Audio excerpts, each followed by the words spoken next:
Sveiki, Hebra. Dabar aš jums pakalbėsiu apie tai, kad suprantat, toks atsitiko dalykas, jog mano telefone, man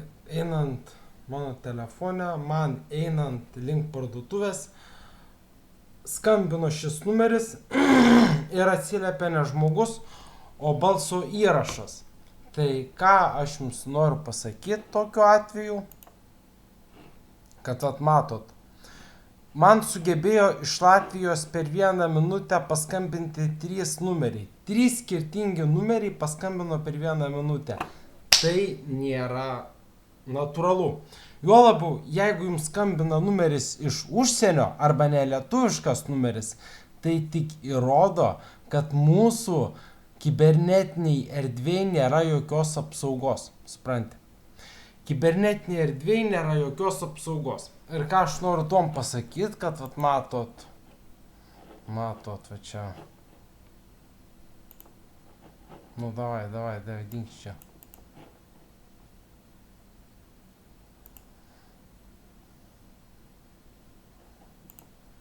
Tai, matai. Ką aš jums noriu pasakyti,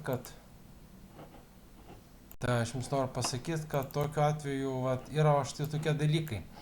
Čia jūs matot, kad žmogus turi prieimą prie visų numerių.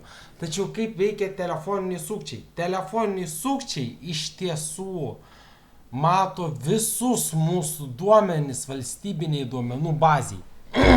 Jie mato visus mūsų duomenis valstybinėje duomenų bazėje. Ir kaip čia minėjau, jiems tiesiog reikia kompiuterio, jiems nereikia jokių specialios įrangos, nieko, žinai. Jiems tiesiog užtenka kompiuterio, žinai. Tai va, ir ką dar noriu pasakyti? Tai va, man skambino ketvirtadienį vakar ir pasakė, kad mano kambarį kažkokie kaimynai ten rūkė marihuaną ir sako smirda, sako panašiai, bet tas žmogus kalbėjo nelietuviškai, jis nebuvo Lietuvos pilietis. Jis tiesiog pasakojo, kad matė mano bendrabutyje žmonės, kurie vartojo narkotinės medžiagas.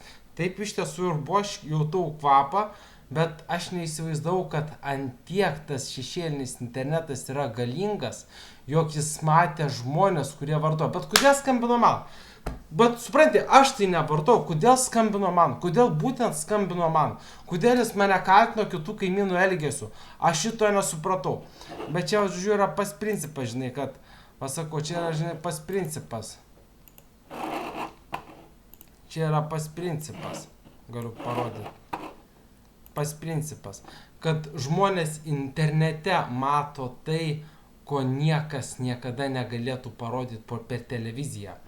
Per televiziją mums iš tiesų nuolatos meluoja, kad mūsų kibernetinė erdvė yra itin saugi, tačiau kuo daugiau yra socialinių tinklų, suprantate, visi socialiniai tinklai, bet matai, visi tie socialiniai tinklai, va būtent, žmogus, kuris mato savo kompiuterio ekrane visų duomenis. Tai yra žmonės, kurie mato visų duomenis. Ir tie telefoniniai sukčiai iš tiesų yra greičiausiai ofisų darbuotojai. Supranti? Tai va. Telefoniniai sukčiai iš tiesų yra ofisų darbuotojai. Arba tiesiog, noriu pasakyti, kad šešėliniam internete neegzistuoja toks dalykas kaip pinigai.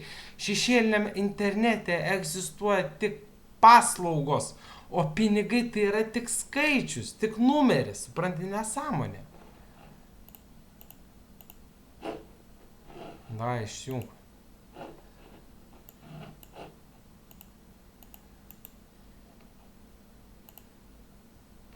Davai, išjunk.